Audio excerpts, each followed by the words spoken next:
یہ بہت اہم اس لیے ہے کہ بیوی اگلی نسل کے وجود میں آنے کا ذریعہ ہے. اس کے پیٹ میں اگلی نسل پروان چڑھ رہی ہوتی، میری اگلی نسل اس میں پروان چڑھ رہی ہوتی. میں اگر اس کو ذلیل کروں گا تو وہ سٹریس میں جائے گی، وہ ڈپریشن میں جائے گی، وہ غصے میں جائے گی، وہ دکھ اٹھائے گی، وہ چپکے سے آنسو بہائے گی. یہ سارا ڈپریشن میری اولاد پہ جائے گا جو پیٹ میں پنپ رہی. اس وقت بچوں کے ڈاکٹر سائیکائٹرسٹوں کی لائن لگی ہوئی ہے کہ ہمارے بچے پیدائشی سٹریس اور ڈپریشن کا شکار پیدا ہو رہے ہیں، کیونکہ ہمارا معافی چاہتا ہوں، ہمارا سسرالی معاشرہ بہت ظالم ہے. سسرالی معاشرہ وہ کسی برادری کا ہو، سندھ، پنجاب، بلوچستان، پاکستان، بہت ظالم قسم کا معاشرہ ہے. اور اس میں بہت کم گھرانے ایسے ہیں جو آنے والی کو، بیوی کو عزت دیتے ہیں. آپ کو ایک حدیث سناؤں بڑی مزیدار. میرے نبی نے فرمایا یہ جو میرے مدینے والے ہیں نا، مدینے والے صاحب یہ بڑے اچھے لوگ ہیں. کس وجہ سے؟ جہاد کرتے ہیں، تبلیغ کرتے ہیں، ذکر کرتے ہیں، تلاوت کرتے ہیں، تہجد پڑھتے ہیں. سنو، غور سے سنو، مستورات بھی سنو. آپ نے کہا یہ میرے مدینے والے بڑے اچھے لوگ. یا رسول اللہ کس وجہ سے؟ کہا جب یہ کسی کی بیٹی کو بیاہ کے لاتے ہیں تو اس لڑکی کو ذرہ برابر احساس نہیں ہوتا ماں باپ کے گھر میں ہوں یا سسرال کے گھر میں. اتنی محبت دیتے ہیں کہ اسے لگتا ہے میں ماں باپ کے گھر میں ہی ہوں. میں نے اپنی بیٹیوں کو رخصت کر دیا اور کسی کی بیٹیوں کو لایا اپنے بچوں کے لیے، تو میں بیٹی کی جگہ بہو کو بٹھا دوں، کیا فرق پڑتا؟ میری بیگم نے اپنی بیٹیوں کو ڈولی میں ڈال کے آگے بھیج دیا اور کسی کی بیٹی کو ڈولی میں ڈال کے گھر لے آئی، تو ساس بننے کی بجائے ماں بن جائے تو کتنا اچھا ہو جائے گا. اور یہ بچی اپنی ماں کو چھوڑ کے، باپ کو چھوڑ کے خاوند کے گھر آئی ہے، تو یہ اپنے ساس سسر کو ماں باپ بنا لے تو کتنا اچھا ہو جائے کہ بھائیو یہ میرے نبی کی زندگی ہے. آپ کو عجب حدیث سنو، ابھی یاد آئی. قیامت کے دن بلایا جائے گا، بلاؤ بھائی مفتی نجیب بڑا آیا فتوے دینے والا، تولو اس کے عمل تولو، ٹھیک ہے. طارق جمیل کو بلاؤ بڑا بھاری خطیب بنا پھرتا ہے، اس کے عمل تولو. سب سے پہلے کس عمل کو تولا جائے گا؟ دوبارہ، سب سے پہلے کس عمل کو تولا جائے گا؟ وہ میری تبلیغ نہیں، میرا اللہ کہے گا بیوی سے کیا سلوک تھا وہ تولو. مفتی صاحب ہے، مولانا صاحب ہے، رضوان صاحب بڑا تاجر ہے، نمازیں نہیں تولی جائیں، سب کچھ تولے گا. سب سے پہلے بیوی سے سلوک تولا جائے گا، اور بیوی کا خاوند سے رابعہ بصری بھی ہے تو پہلے خاوند سے سلوک کیا تھا، پہلے وہ تولا جائے گا. یہ اتنا اہم چیپٹر ہے.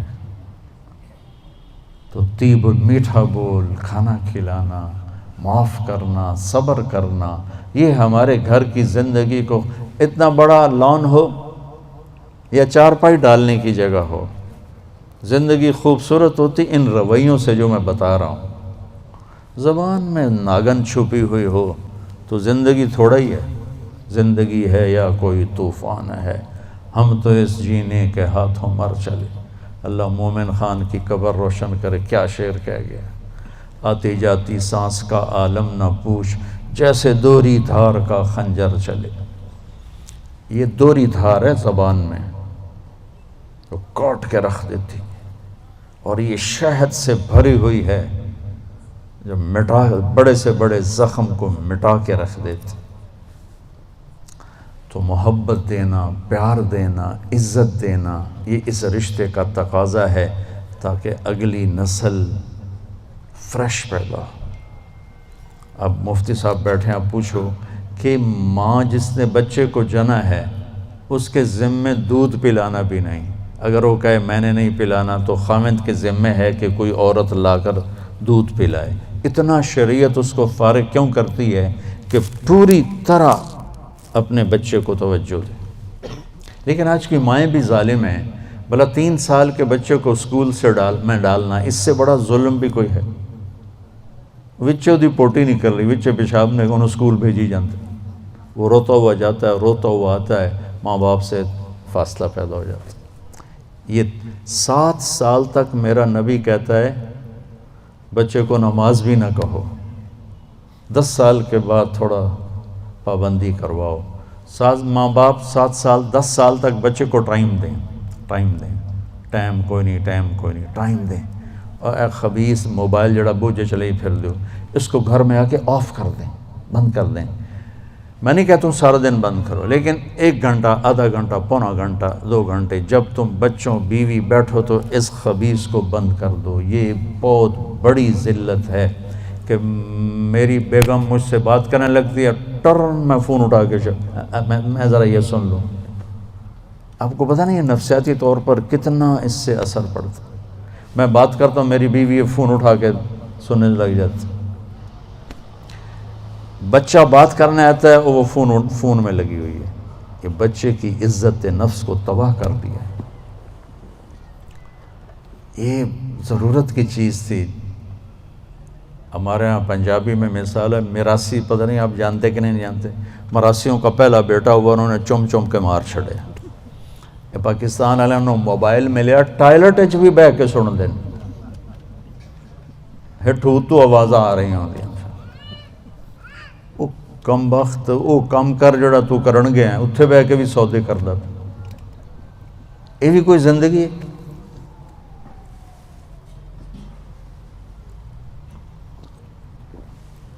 آپ کو میرے نبی کی زندگی بتاؤں۔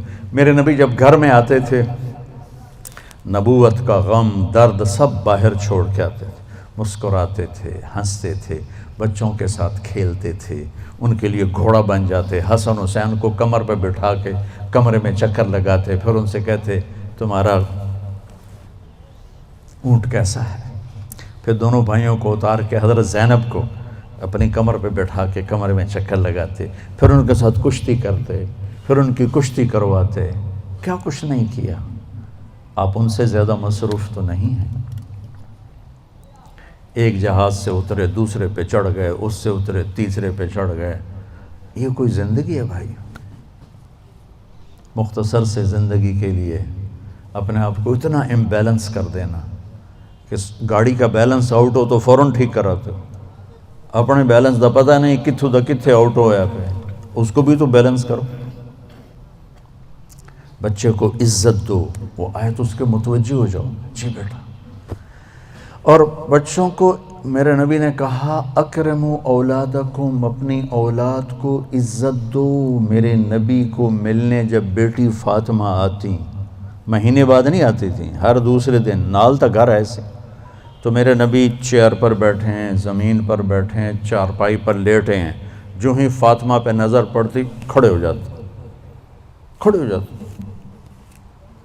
اور وہیں کھڑے نہیں ہوتے، تیزی سے آگے بڑھتے تھے، اور حضرت فاطمہ کو وہیں دروازے پر ہی ہاتھ پکڑ لیتے تھے، اور دیکھو یہاں بوسہ لیتے تھے، پھر ہاتھ پکڑے لا کر پہلے بیٹی کو بٹھاتے تھے، پھر خود بیٹھتے تھے۔ یہ سلوک تھا ماں بطور باپ اپنی بیٹی کے ساتھ۔ عزت ان کے اندر ڈالو گے تو عزت واپس آئے گی۔ لیکن ہمارے گھروں میں ٹینشنیں ہیں تو ماں بھی ڈانٹ رہی ہے، باپ بھی ڈانٹ رہا ہے، ماں بھی تھپڑ مار رہی، پیو بھی تھپڑ مار رہا ہے۔ میرے نبی حضرت فاطمہ کے گھر تھے، رات کا ٹائم، حضرت حسن کی آنکھ کھلی، کہا ماں جی پانی پینا ہے، تو حضرت فاطمہ اٹھنے لگی، تو ہم نے کہا فاطمہ لیٹ جا۔ آپ نے گلاس اٹھایا، سامنے گھڑے میں پانی تھا، آپ نے پانی نہیں لیا، اب باہر گئے، حضرت علی کی بیمار بکری کھڑی تھی، دودھ کا قطرہ بھی نہیں تھا، آپ نے ہاتھ لگایا، وہ دودھ سے بھر گئے، پھر آپ نے دودھ نکالا، گلاس بھر دیا، اندر آئے تو حسین بھی جاگ گئے تھے، وہ دوڑ کے آگے آ گئے، تو آپ نے کہا تو پیچھے ہو جا. تو بیٹی نے کہا آپ کو حسن سے زیادہ پیار ہے؟ نہیں، میری دونوں آنکھوں کی ٹھنڈک ہے، اس نے پہلے مانگا اس کو پہلے دوں گا. تو آپ نے حسن کو پلایا، حسین کو پلایا، فاطمہ کو پلایا، خود نہیں پیا. پھر کہا فاطمہ تو میں یہ دونوں اور یہ جو سویا ہوا ہے، علی سوئے رہے جاگے نہیں، ہم پانچوں قیامت کے دن اکٹھے ہوں گے. اس واقعے سے کیا سبق ملتا ہے؟ کہ بچے نے پانی مانگا، میرے نبی نے دودھ دیا. کہ اگر تمہیں اللہ نے ہمت دی ہے تو اپنے بچوں کی جائز خواہشات کو اعلیٰ سے اعلیٰ طریقے پر پورا کرو، عزت کے ساتھ، احترام کے ساتھ. اسی بات پہ ماں اور بیٹی میں لڑائی ہو رہی. چھوٹی بیٹی میں نے یہ نہیں پہننا، وہ ماں کہتے ہیں ایو ہی پواونا ہے. میں دیکھتا ہوں نا اپنے گھروں میں اپنی پوتی نے، بس وہ کہتی میں نے یہ نہیں پہننا، وہ ماں کہہ رہی نہیں تو نے یہی پہننا ہے. وہ بے وقوف، اگر انہوں تو نیلے دی بجائے ساوا پاون دیتے کیڑی قیامت آ گئی. اتنی بے وقوف مائیں ہیں آج کل. یہ جو موبائل ہے نا، اس نے ماؤں کی عقل چھین لی. سب سے قیمتی سرمایہ کو اٹھا کے پھینک دیا کوڑے کے ڈھیر پر.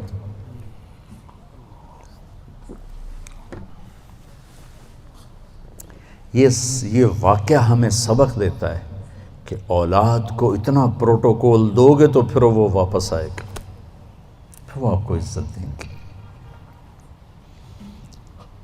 حضرت حسن بصری فرمایا کرتے، ان کی کنیت ہے ابو سعید، بیٹا تھا سعید. فرمایا کرتے تھے میں نفل پڑھ رہا ہوں اور میرا بیٹا سعید مجھے بلاتا ہے تو میں اس کے لیے نماز توڑ دیتا ہوں، نفل توڑ دیتا ہوں.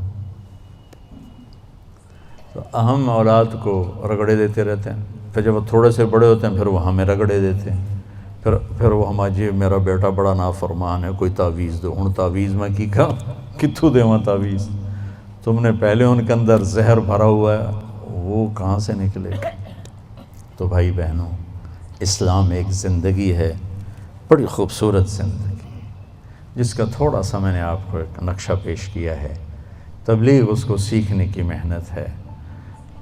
عبادات اور فرائض تو مختصر ہیں، 5 نمازوں کے بعد اوور. حج کے بعد دوسرے کا مطالبہ کوئی، زکوٰۃ دینے کے بعد دوبارہ مطالبہ کوئی نہیں. اور حج زکوٰۃ ہے بھی پیسے والے پر، 1 مہینے کے روزے کے بعد مطالبہ کوئی نہیں. لیکن زندگی کیسے گزارنی ہے، اس کا 24 گھنٹے مطالبہ ہے. ماں کے ساتھ کیسے ہو، باپ کے ساتھ کیسے ہو، بیوی کے ساتھ، بیوی کا خاوند کے ساتھ، پھر دونوں کا بچوں کے ساتھ، بچوں کا ماں باپ کے ساتھ کیسے معاملہ ہو.